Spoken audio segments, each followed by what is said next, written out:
Estamos en la segunda sesión del proceso de intervención en una crisis, en la sesión 5. Estamos en la segunda parte de esta sesión, la sesión número 5. Y en esta parte te quiero comentar eh, esta segunda parte muy importante al iniciar la acción. La segunda fase del aconsejar en crisis es la acción. Es necesario que suceda algo pronto. Las personas en crisis tienen tendencia a divagar y vacilar y es necesario que les ayudemos a avanzar hacia un comportamiento con sentido, con propósito y que les lleve a un objetivo.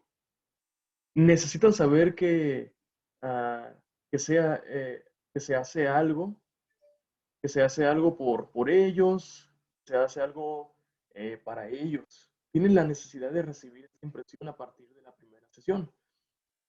Bueno, ese no es el momento ese no es el momento apropiado de darles cuestionamientos para que lo llenen, hacerles pruebas de personalidad, explorar su historia o simplemente realizar informes. Como consejero es necesario que te muestres activo. Vas a tener que participar y contribuir en dirigir esta primera sesión. El que escuches es importante con el propósito de adquirir información, pero debes mantener la iniciativa. Durante este periodo ayuda a la persona a comprender la crisis. Por regla general, la crisis tiene un origen en algún suceso concreto, pero la persona no es capaz de atar cabos y relacionar bien las cosas.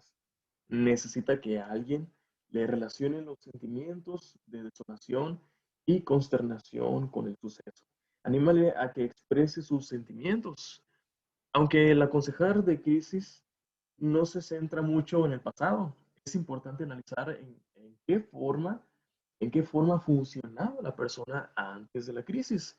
No es necesario hacer una investigación estructurada, sino simplemente obtener información significativa por medio del proceso de interacción. Hay que buscar indicaciones del estado emocional previo, las pautas de comportamiento, los procesos de pensamiento, las relaciones con otras personas y todos los problemas físicos existentes. En un sentido, hay que tratar de descubrir lo que ha ocurrido, quién está implicado, cuándo sucedió y así sucesivamente. Las preguntas, las preguntas de quién, cuándo, dónde, quién y cómo van a ser tu guía. Estas son muy importantes. Esto generalmente se consigue haciendo que la persona cuente su historia. Hay cuestiones significativas a descubrir y también considerar, tales como ah, cuáles eran los recursos y potencial de la persona, cuáles eran sus puntos débiles o deficientes, por qué se desmoronó su capacidad de resolver los problemas, ¿ha ocurrido algo similar ya antes? Esas preguntas son necesarias porque en la teoría de la crisis hay una premisa muy básica. Las personas en situación de crisis han experimentado algún tipo de suceso precipitante que ha de ser identificado. Un suceso ante el que experimenta una incapacidad para hacerle frente. ¿Qué es lo que lo lleva a la crisis? Bueno, y la razón de esta incapacidad debe ser determinada. Cuando la persona cuenta su historia, tienes que estar atento a cuáles son sus sentimientos y reacciones. ¿Qué impacto ha hecho esta crisis en su trabajo, amistades, vida familiar y salud física? ¿Cuáles son sus pautas de pensamiento actuales? ¿Está pensando de modo claro y objetivo? ¿Hay un número de fantasías excesivas, de sueños? Aquí en esta parte, te animo a que prestes atención a sus puntos fuertes y débiles. Muchas personas en crisis tienen aspectos de su vida que no han sido afectados. Busca cuáles son, así como las áreas débiles. Cuando descubras algunos puntos fuertes o capacidades que son parte del estilo de vida de la persona, procura animarla en aquella dirección. Uno de mis, este, bueno, de mis compañeros, uno de mis amigos de psicología, participaba en un programa de gimnasia.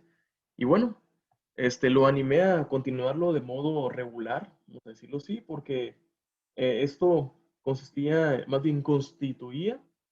una base para crearle confianza en sí mismo, distraerle del problema y darle energía. Los miembros de la familia y los amigos le pueden ser muy útiles.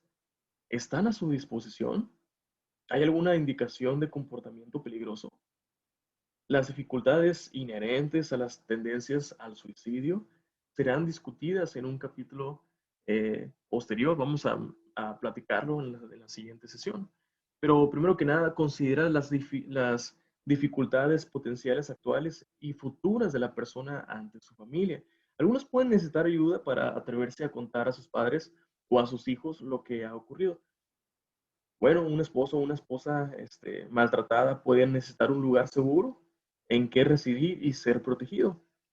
Mientras estás recogiendo esta información de la historia y por medio de tus preguntas, debes intentar descubrir lo siguiente. ¿Qué puntos en la vida de la persona deben ser atendidos de modo inmediato? ¿Qué puntos pueden ser aplazados para más adelante? ¿Qué puntos? eh, bueno, en esta parte, antes de ir al siguiente punto, ayúdale a realizar esta determinación porque con frecuencia las personas en crisis no se dan cuenta de lo que pueden esperar y de lo que debe ser resuelto de inmediato. Cuando vayas adquiriendo experiencia en situaciones de crisis, vas a ir descubriendo que raramente tienes necesidad de llevar a cabo un interrogatorio. Bueno, a base de pregunta tras pregunta para obtener esta información. Entonces vas a crear una estructura de preguntas.